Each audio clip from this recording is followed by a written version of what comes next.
Good morning. How are you all this morning? Good. Today I am reading a little bit from Ephesians. We've been studying Ephesians in our ladies' small group, and it's just been super fun. And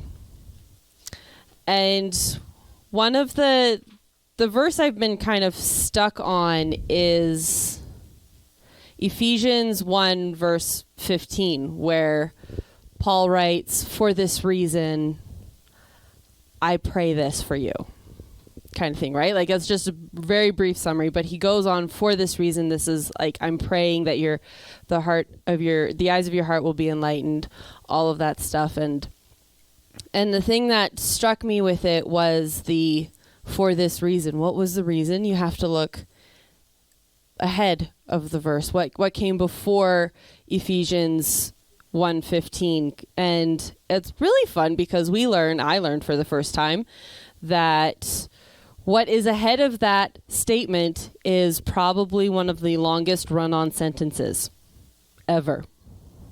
It's Ephesians 1 verse 3 to verse 14.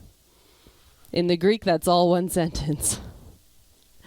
And it's beautiful. I'm gonna just give a brief summary on it, but it's just, when you read it all in one go, you write it all down so you don't have verse numbers, you don't have periods, you don't have any of that punctuation, you just read it. You know, this is a run-on sentence, this is all a single idea Paul had to write to just get the whole idea in and of itself.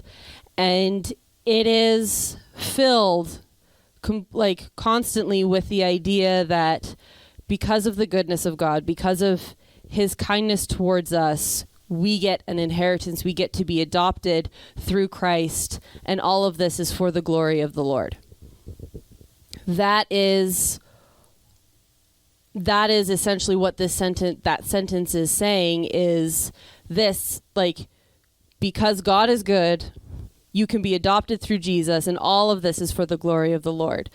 Really, really brief kind of summary on that. And he brings that, at the end of that sentence, he brings that back to the Ephesians, and essentially saying the same thing, but applying it to them.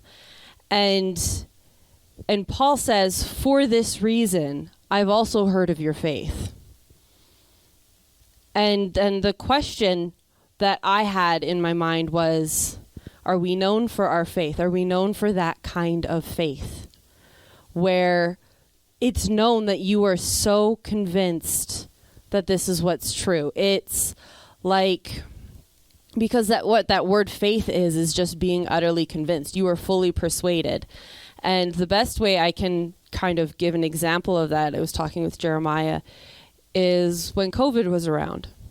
You had two different camps being fully persuaded on two different things. One camp was full of fear that this is a very real, deadly disease, and we have to do absolutely everything that is recommended to us to keep people safe.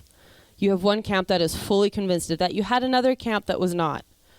That was like, yeah, it's sickness. It was really hard on some people, but it's not as big a deal as others are making it out to be. And when each side is looking at the other, they don't get it. Like, when you see people, when you're having conversations with people who are on the other side of that fence, people didn't get it.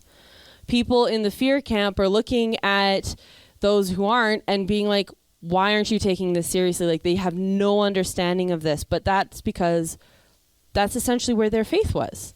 This is what they were fully convinced of, and same on the other side.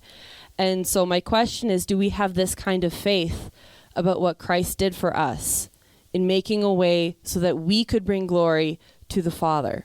Are we so convinced that this is how we live our lives and that everybody else looks at us like we're weird? It doesn't make sense. Why are you living like this? Why are you talking like this? Why is a white lie a big deal to you? It shouldn't be a big deal. It's just a white lie. It's just to make someone feel better. But when you are fully convinced of what Christ has done, and that because of what he's done and because of what we have access to, it is for God's glory. It is for the Father's glory that we live the way we live. It's not for us. It's not for the benefits that we get, though we do get benefits. It is for his glory. And do we live our lives this way where we are so convinced and it's okay that the rest of the world doesn't understand and they don't get it?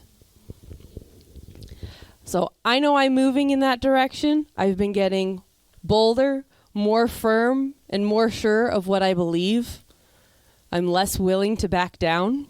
Somebody says something and I'm actually seriously considering saying something, which for me is like a huge, huge step.